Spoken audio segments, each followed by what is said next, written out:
back to another Hour with Crowder with me, your host Crowder. Like, share, subscribe, and comment. And if you're already a subscriber, go ahead, ding the bell so that you can get all of my latest podcasts every week. It has been a long week, guys. Sorry about the last podcast. Oh, well, y'all know that I'm always apologizing to y'all. It is what it is. As you can see, I ain't got no hat today. It's the last day of Pride. By the time this comes out, it'll be July. The whole year is just going by like it's just crazy fast. It's just going by crazy fast. And no, I do not have a hat on looking crazy, no edge up. It just is what it is today. And if y'all want this little piece of knowledge and little piece of entertainment that I'm gonna give y'all gonna have to just deal with the raggedy lineup. Y'all just gonna have to deal with it. But yeah, let me go ahead and get into this because I'm already late on this episode as hell. So let me go ahead and get off into this, y'all. I know that y'all don't really like me over there talking about pretty much nothingness. So last week, Dane Calloway and Tariq Rasheed got into a little Twitter beef. And Dame Calloway ended up pulling Tariq Rasheed's card, and things got a little bit heated. So I'm going to go ahead on and read y'all the tweets. And this was way back in June the 3rd. So this is what happened. So he said, "You're doing too much now. Heard that you're now doing a movie about Bill Cosby." No, let me start from the beginning. "You're watching me and copying my content all the time, and people know it. But now, don't think that I'll let you use my research or any of my content for your movie without my permission. You will be held accountable for your actions legally, you fake black activist. You've been watching my content just to copy me and research in order to scam the community into thinking you're legit. I just recently brought up that I'll be releasing my Bill Cosby doc shortly during a recent live stream. Then you bring on his PR to your show days later. You're doing too much now. Heard that you're now doing a movie about Bill Cosby. Only after I've researched, written, produced, and published a document about Bill and what really happened. If I catch you using my content or research, which is all copyrighted, I will sue you." And then he goes on to further address Tariq and tag him in it. He said, "Oh, Tariq. Oh, at Tariq. No, hold up. Calling me out of my name just because you can not refute the information that I presented with hard evidence from primary sources to possibly debunk it proves that you're not what you self-proclaim to be. Resulting to insulting me proves that I am correct and struck your nerve. Oh, at Tariq Rasheed knows that I'm talking directly to him. These boule gatekeepers will not be able to block me from reaching my people nor stop me at all for that matter. The truth is spreading, maybe not as fast as a lie, but it's still spreading regardless of how some may feel." And then they proceeded to have a back and forth together. And this is what Tariq had to say. Well, I'm not going to read what Tariq had to say because he's basically just insulting Kim, the same as he does on his IG lives. I mean, not his IG lives, but his Twitter spaces. You know, he just probably brings up people and, you know, just pretty much insults them. So let's get something straight because I watch both of them. If you've ever watched Tariq for any of the amount of time, then you'll know that he's not very knowledgeable at the things that he talk about.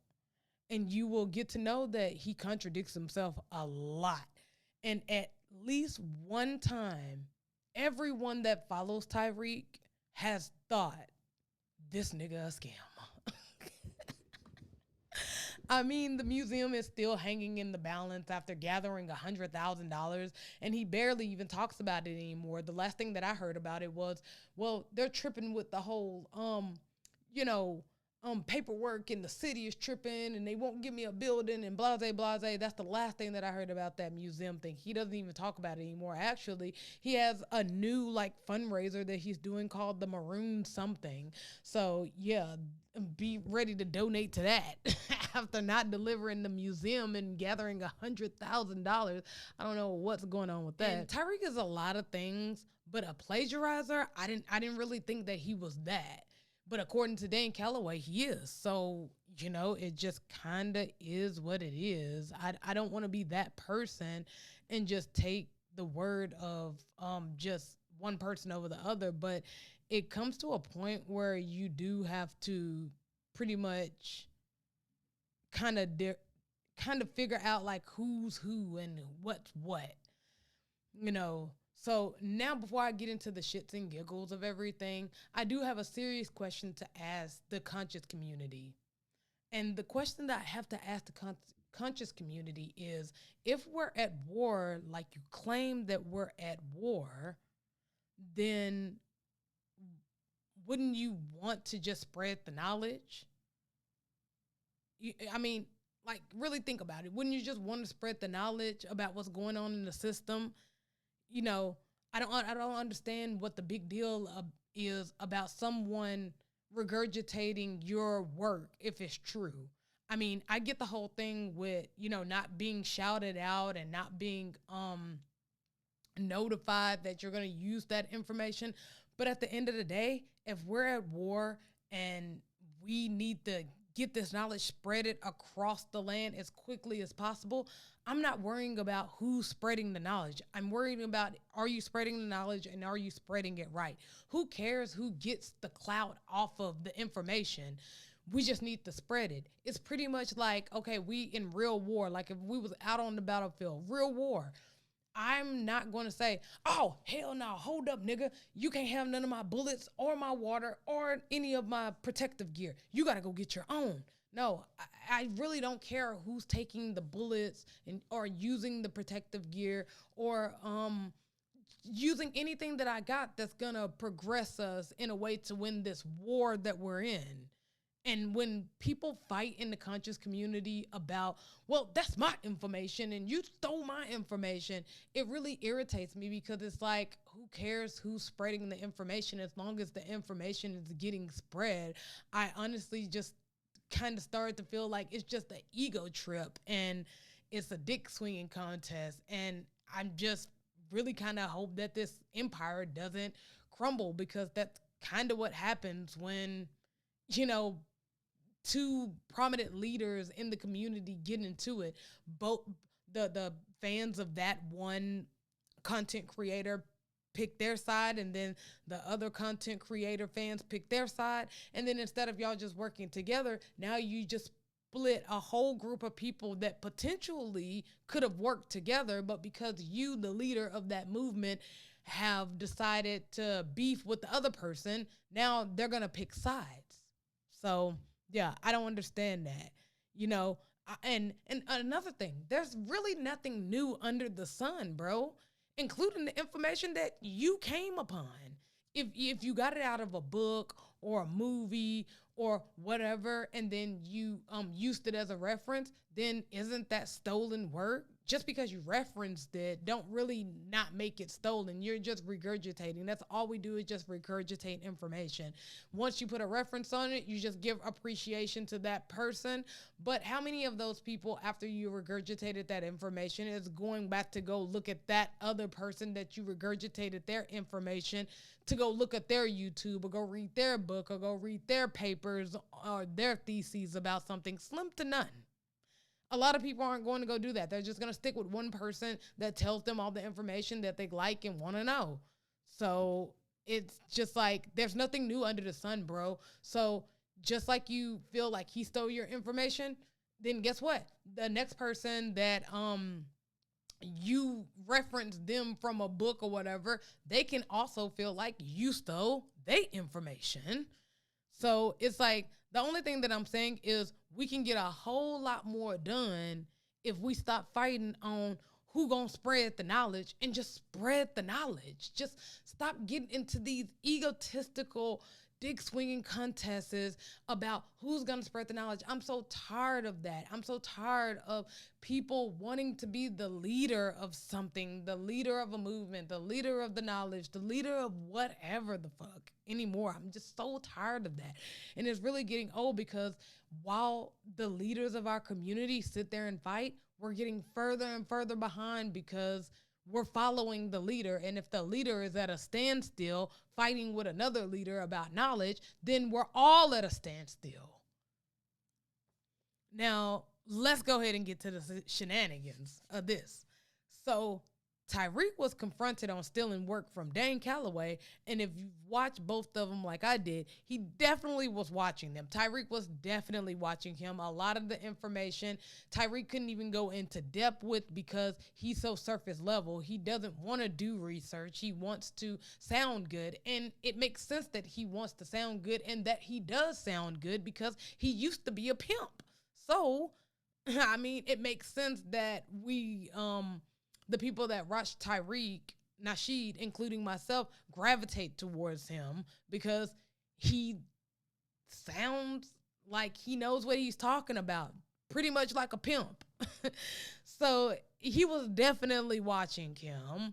And we all know that Tariq isn't that informed on the subject from previous lives. You know, the Twitter spaces and the live that he do, he brings people up on stage, he ridicules them, and when people come with him with real information, he doesn't know how to combat it, so then he just starts to insult them. Not saying that, you know, it's not entertaining, but I'm saying that that's a real chink in his armor that every debater pretty much knows. If you go straight to an insult after someone gives you some real knowledge on something, then that means that you have no comeback. So that you have to take the focus away from you not knowing as much about the subject matter as you should know, and deflect into going to insults to the next person. So, but the thing that got me about Tariq is that Tariq and the Dame beef is that one of Tariq's Rasheed fans pulled up some dirt on Dane Calloway, and Dane Calloway is being sued for plagiarizing work as well. Yes. So crazy, right? That shit's kind of crazy, bro, because I'm thinking like, dang, he doing the research, he doing this, but whole time he got a whole lawsuit against him for plagiarizing work. And I was in Clubhouse when this came out and they were discussing it. And apparently it's been some people that's been following Dane Calloway way back into the early days of everything. And the thing with that is that they said that he's been stealing work. He's been, you know, taking little bits and pieces from people that do this type of research and passing it off as his own, just as Tariq is doing with him. So can we say you reap what you sow? I mean, if it's true. I don't know how true it is, but they said that he was stealing work from a woman, and I'm trying to figure out, is this the same woman that's in this lawsuit? Because here's the lawsuit right here. Excuse me. So Sias, I don't know how to pronounce that, but it's Sias versus Calloway. So as you can see, that's the case summary. This was filed on January the 21st, 2021. She filed a civil rights suit. You know, it's going through court. That's the case number. The filing date is pending, so we don't even know what's going on right now. But yeah, Dane Calloway is definitely getting sued by a lady. So I'm trying to figure out, is that the same lady that they was talking about in Clubhouse that he was stealing work from? So if this situation is true, then literally this situation is the pot calling the kettle black. When the kettle and the pot could have, you know, been used to make a fire ass meal. And by that I mean, if they would have worked together, including the young lady that Dame Calloway stole work from, then the knowledge could have been spread much faster, much more effective, and it would have just been a really iconic thing to see a woman that researches American Black Indian knowledge, Dane Calloway and Tariq Rasheed, they could have made a power couple, a power trio if they all would have stuck together and not been so individualistic about things and trying to get clout. And that's if this is true. We don't know because it's still pending in the courts. But yeah, this is the pot calling the kettle black on this. But, you know, unfortunately, it couldn't be the way that I was saying because everyone wants to be the first at something and not just one of the first, you know? And then this American Black Indian story might just crumble, not because it's not true, but because people follow people. And once the leader of a movement in the community gets caught up in some drama, then usually the movement just falls by the wayside. So the only thing that I can see that I want to see moving forward is if you're in similar lanes as another person in the community, you know, Tariq Nasheed, he does a lot of Black Indian American stuff. Dane Calloway does a lot of Black American Indian stuff. If y'all see that each other is in the same lane, why don't y'all just link up and do the work together instead of fighting back and forth? Now, not to be naive about a situation, because we do have a lot of coons and agents and COINTELPRO people off in these movements.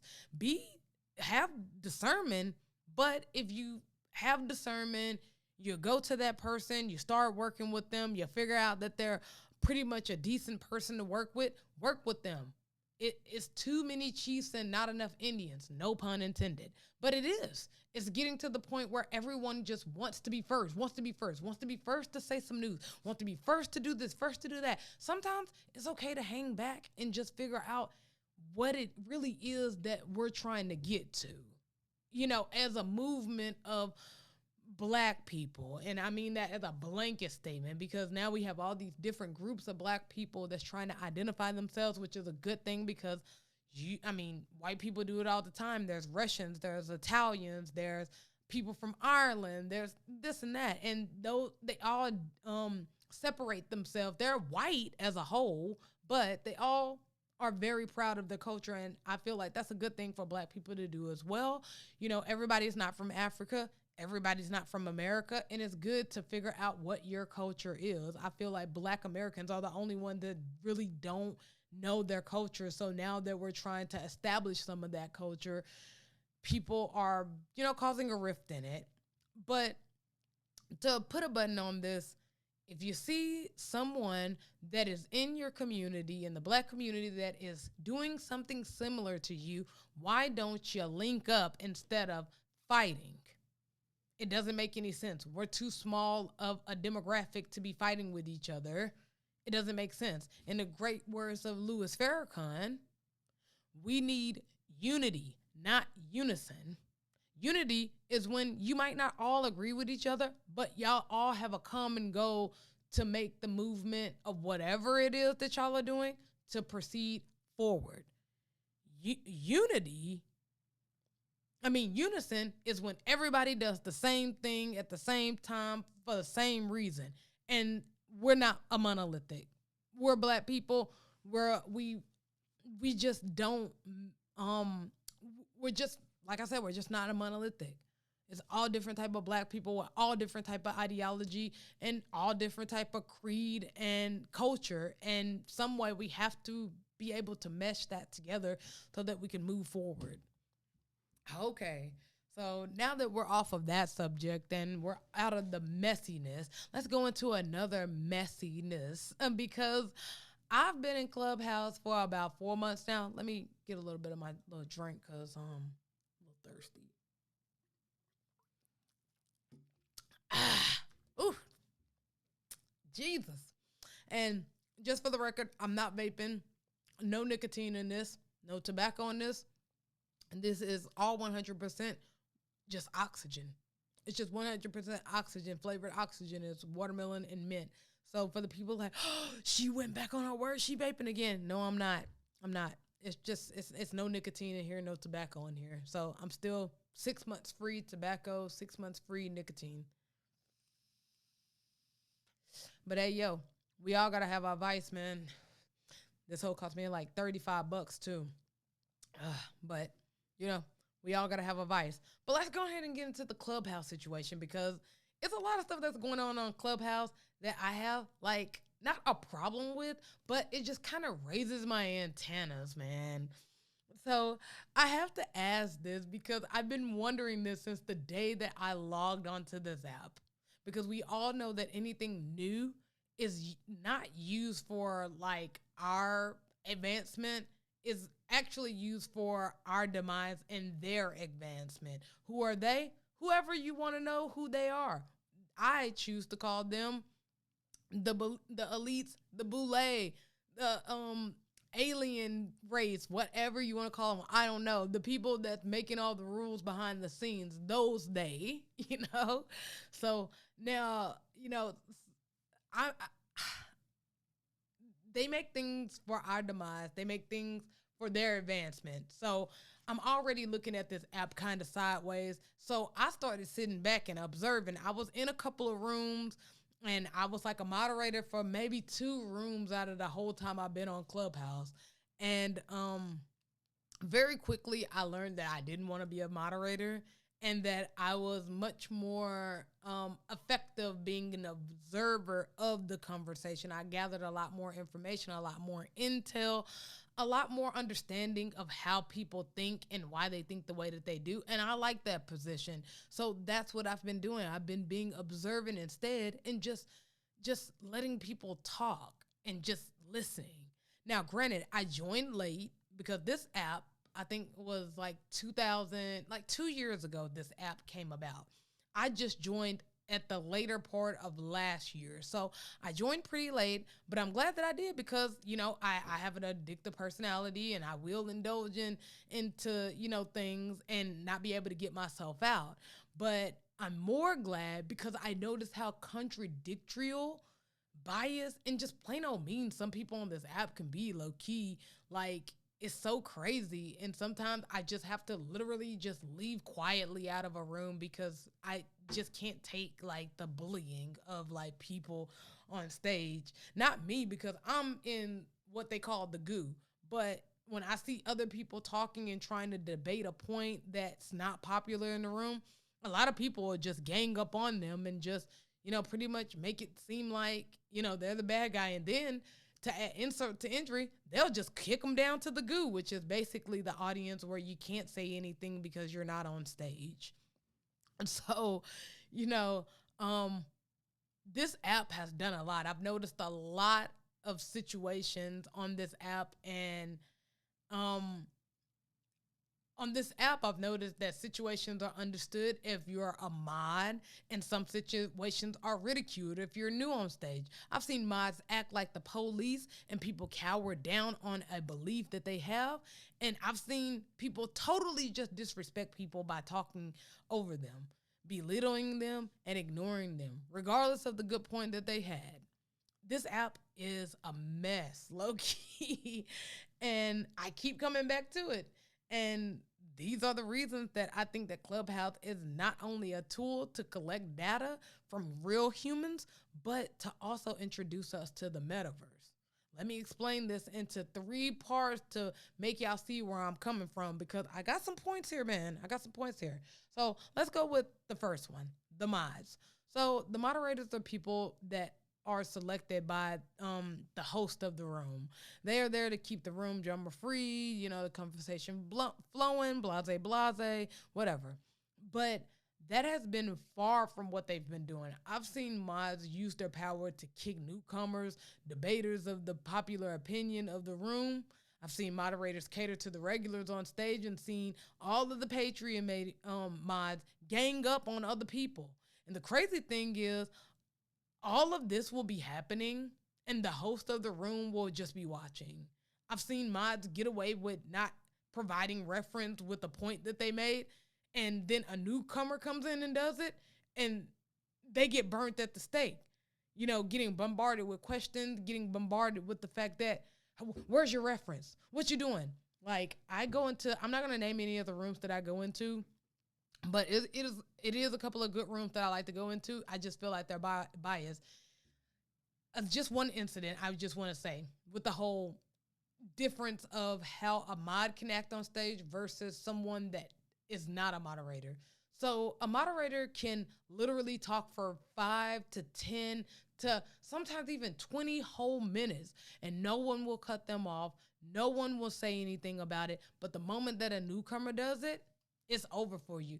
Everybody in the chat start lighting it up, talking about, oh, they need to shut up. They need to stop talking. And even the moderators will cut them off at like 3 seconds. And it's just kind of crazy that it's like the freedom that a person with a moderator badge can get versus the people without one can get. It's really crazy. And low key, the moderators kind of feel like the police. The moderators in Clubhouse is the police of the metaverse.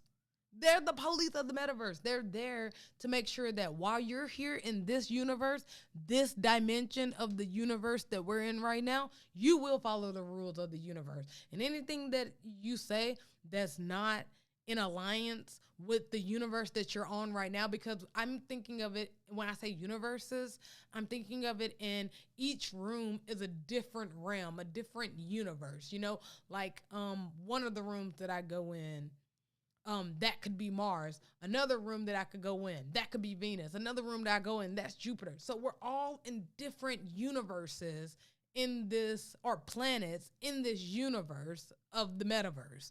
And if what you're saying doesn't align with what I'm talking about in this planet, in this universe, we're going to kick you out of the universe. That's what I've seen so far from moderators on the stage, off the stage, wherever. The second point, the mods and the host occupation. Now, this one is one that I noticed a little later as I was on the app. Most of the mods have a profession that is in proximity of people in the industry, or is directly in the industry, meaning that they're a rapper themselves, or they're in politics, or they're in social media, or whatever. You know, they're just in proximity of what's going on in the industry, meaning the media industry, the entertainment industry, any one of those industries. So my whole question is that, is that if we don't trust celebrities, because we're always saying that we don't trust celebrities, they sold us out, they're selling us out, they're here to distract us. Why is it that we trust these celebrities here on Clubhouse? Because don't get it twisted, they're definitely celebrities, bro. Some of these people off in these Clubhouse rooms only been on there for a year and already have like 20,000 followers. That's crazy. 20,000 followers and you only been on the app for a year or two. This app is only 2 years old and you already have 20,000 subscribers, bro. That's crazy to me. So, and being a celebrity really isn't a big deal. You know, it's not a big deal. But if we don't trust the celebrities that's off of media, why are we trusting these? You know, they're all in the same room with these people and at these functions. So why is it that we follow and believe them and not give them the same treatment that we do celebrities? That we know is paid to keep us distracted, and that we know sold us out of it inevitably. Isn't Clubhouse almost like the new social media? Isn't social media a distraction? Isn't Clubhouse social media? So it's like, okay, if we know that Clubhouse is social media, if we know that social media is there to distract us, if we know that the celebrities that are on social media pushes agenda to distract us, why are we not giving the same treatment over to the top, we're going to call them what they are, the top celebrities of Clubhouse? Why are we not giving them that treatment? Why are we not saying that that person's a sellout and that person's a sellout and that person's a sellout? Why are we getting away from the fact that these people essentially, according to the definition, are celebrities? They're just like the celebrities in the boxing field. They're just like in the sports field. They're just like the celebrities in the music industry. They're just like the celebrities in the acting industry. And hell, I wouldn't even put it past if some of these people behind these PTRs were actors. And just to add to this point and put a button on it because I don't want to stay here. Some of these people be on the app all day.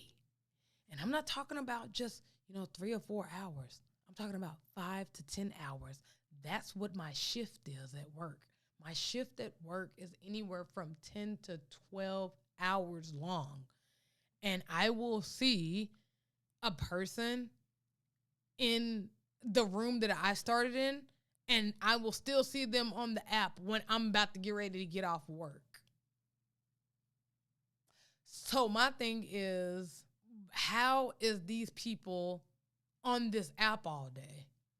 The people that are on the app all day, how are you there all day? Do you not have a job?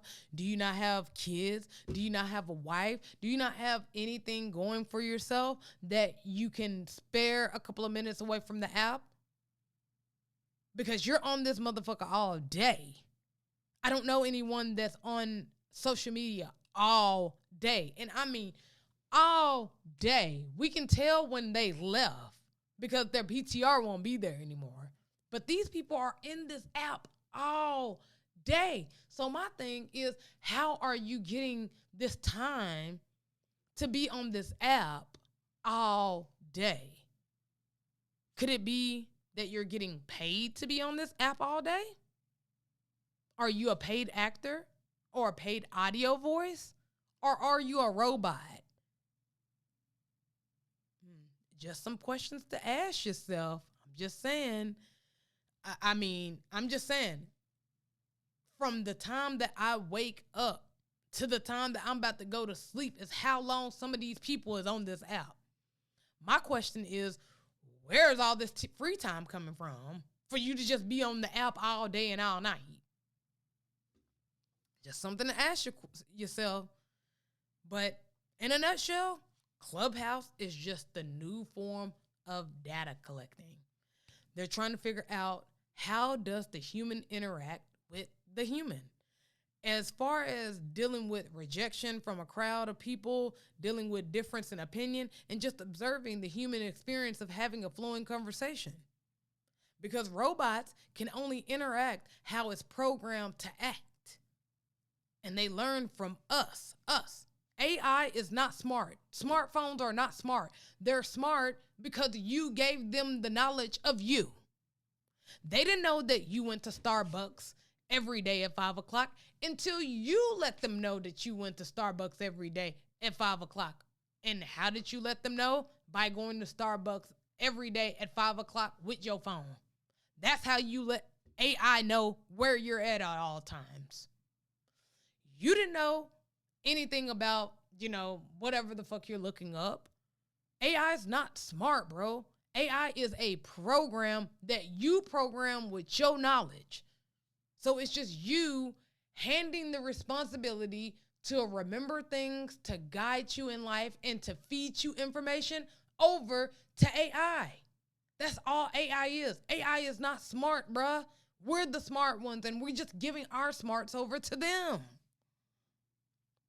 And now, I feel like that's what Clubhouse is. It's just the audio version of it. See, all these social media apps was just the beginning of AI. Now, AI has advanced. It has to know how to interact with other humans in a flowing conversation. And they learn from us.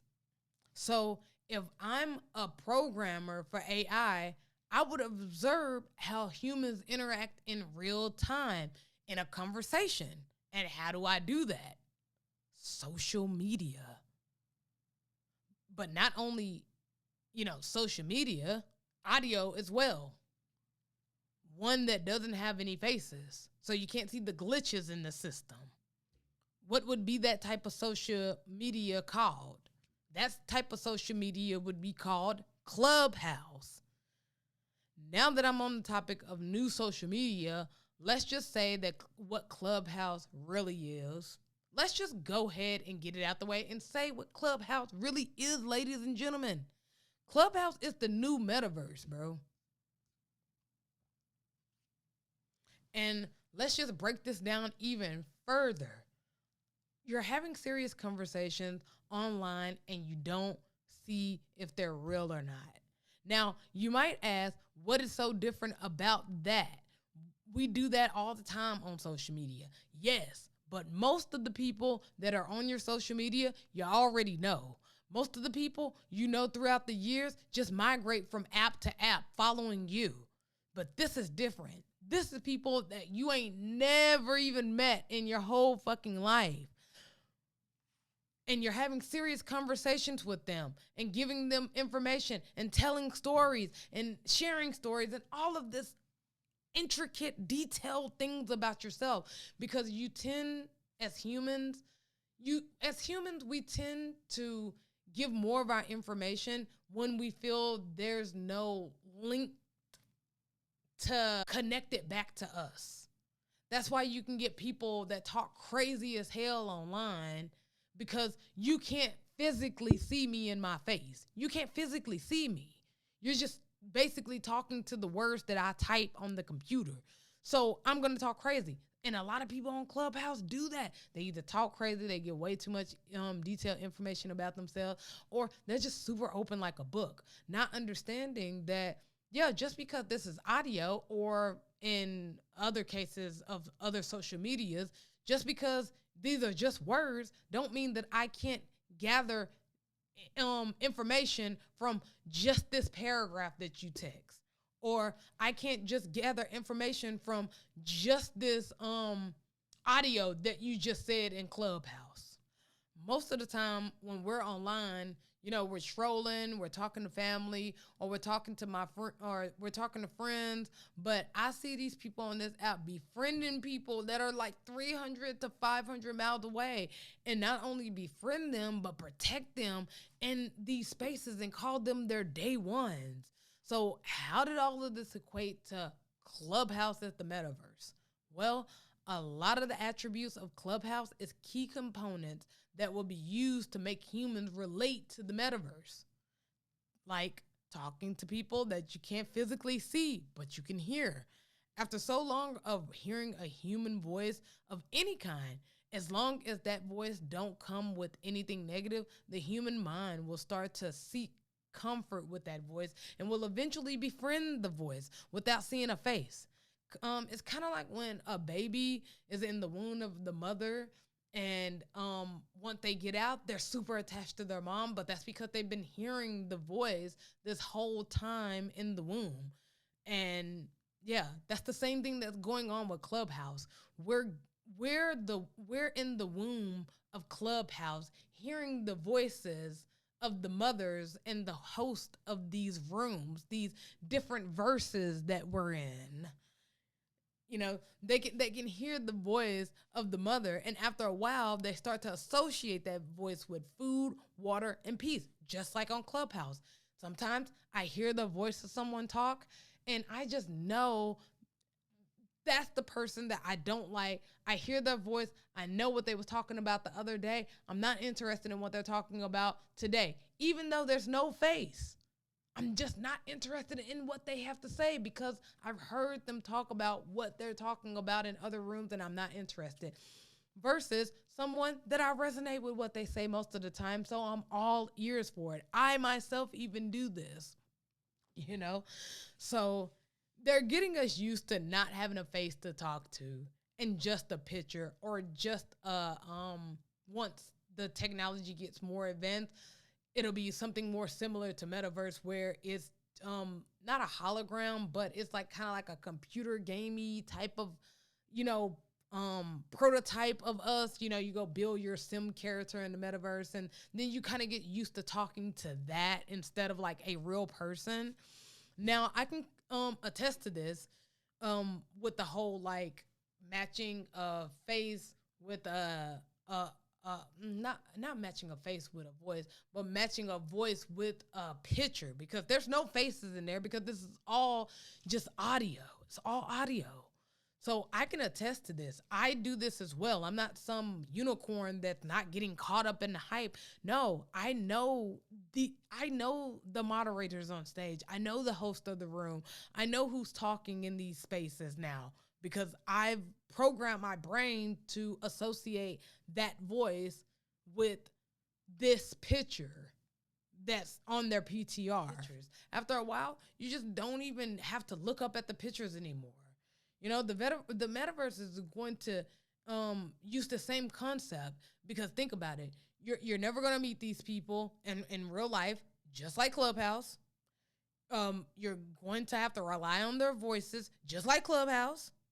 And you are on the internet befriending people just like Clubhouse. Ladies and gentlemen, they are desensitizing us to seeing humans in real life and having a human interaction. Social media is the synthetic version of a human interaction. They have synthesized the food, the water, the people, and now interaction with people. So it's just interesting to see where this is all going to go. Now, let me go ahead and get into the third conversation of the day, because I'm almost out of time. The Roe versus Wade recap. Recently, Roe versus Wade got overturned indefinitely, and it's a couple of things that I got to say about it, but I'm not going to go too much in depth because I've already actually have done an episode of this subject matter already. So you can go to episode 79, and it's deeper than Roe versus Wade. But if you're too lazy to go and check that episode out, here's a summary. Roe versus Wade will affect other laws like Browser versus Hardwick, which is not so much about two gay men, but two people that wanted privacy inside of their home.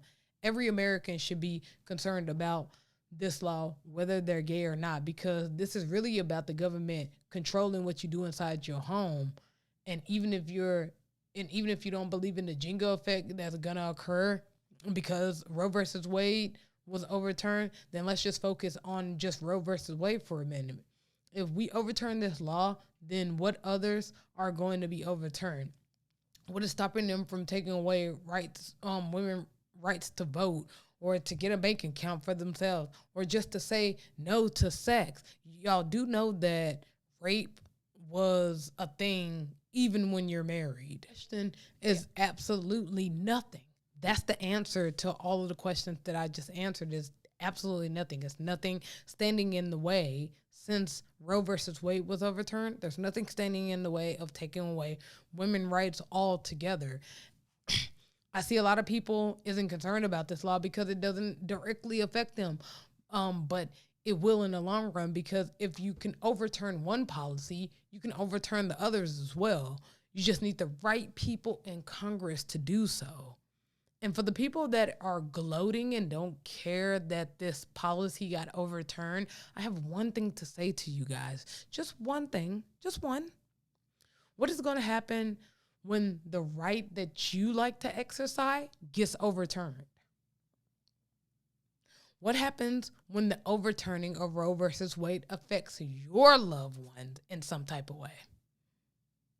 Because we forget that it's not just us that we have to look out for. It's others that we love and care for as well. So my question is, what are the people that are extreme pro-lifers going to say when their loved one gets caught in a line fire? What are they going to say? Because we all know that life itself isn't just a black or white thing. It comes in so many different colors of gray, different scenarios, different living situations that we have to put into account when policies like Roe versus Wade are overturned. And I wasn't even going to put this off in my notes, but now that I'm here at it, I want to ask the pro-lifers something, the extreme pro-lifers something. What happens when your 13-year-old gets raped? What happens when your 13-year-old gets raped walking home from school in your nice community?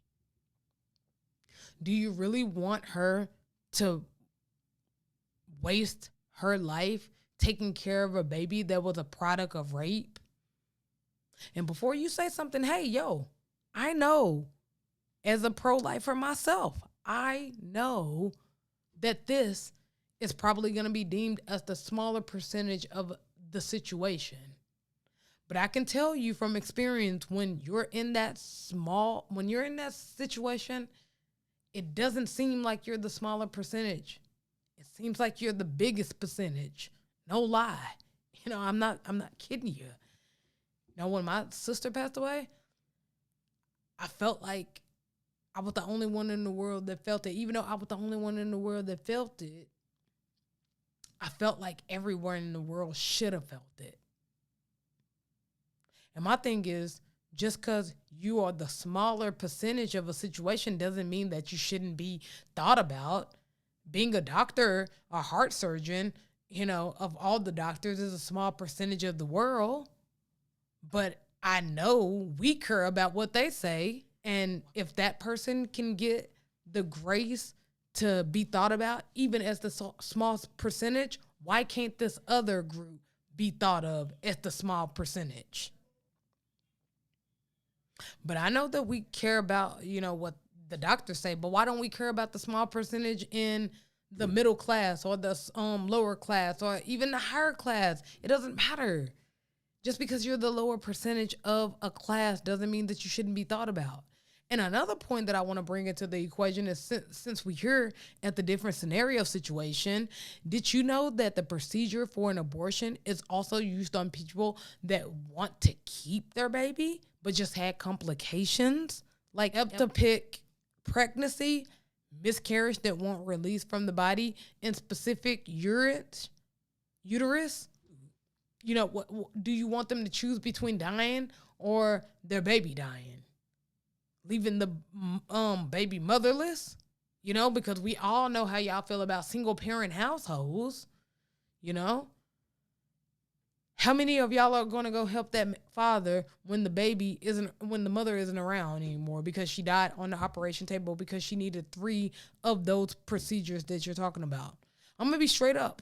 Not me. I don't want to help. I don't want kids right now. I don't see myself helping anyone that had kids because of a procedure that they had to do. I'm sure there's programs and things of that sort, but there's nothing that is going to bring back that mother. At some point, I was, and I'm just going to say this because I kind of drew back, but I'm going to be completely transparent. At some point, I was for, them still banning abortion because it was still at the 90-day mark and still validated certain stipulations such as the one that I just named previously. And that's fair. But once the Fed said no to everything, then that's when I hopped off the bandwagon, bro. That's when I hopped off that shit because I was like, bro, you're taking away women's rights without even giving them an option in the back channel, man. And that's messed up. I didn't know that things like birth control and abortions were necessary at some point in some women's lives. If you don't get an abortion for some of those things that I named previously, you die. The end. That's it. And again, I consider myself a pro-lifer, but you can't be pro-life if you limit your choice of who you want to live and who you don't. Overall, this is just the government overstepping their boundaries and trying to trick Christian-based Republicans to overturn a policy that might jeopardize their own law. People really don't understand that this was really low-key one of the biggest L's that Americans could have taken, because the only thing that I can think of is what other policies will be overturned. And when you look at all the things that's happened this week, all of them have something to do with chipping away at the Constitution in some type of way. Now, add in the information about Joe Biden giving away our health sovereignty to the HWO, and then them overturning Roe versus Wade, which is essentially not about abortion, is really about the right to do what you want with your body, what comes for you to have the control to have something come in or out of your body. You combine those two things start getting a little bit spooky, bro. They get a little bit spooky. And like I said, I'm not going to spend all the time on this because I've already said my piece about the situation. In a nutshell, this is the government pitting us against each other with the pro-life, pro-choice stuff. This is the government chipping away at our rights and overstepping their boundaries. And that's all that it is, which for some reason people don't understand, because I see a lot of people saying that this is okay because it just leaves the decision to the state. But if you're a red state, then you are almost guaranteed to be a state that's going to ban abortion, because most red states are Christian states, and most Christians don't believe in abortions. So it can be a good or bad thing depending on where you stand in the situation. Anyways, this is an Hour with Crowder. Follow me on all social media outlets. I said the blue beacon. That's how you know I've been driving trucks way too long. But the beacon link will be in my description. You guys click that. Follow all of my social media. Follow all of my streaming platforms, and listen to this episode and share, like, and subscribe. I'm out, you guys.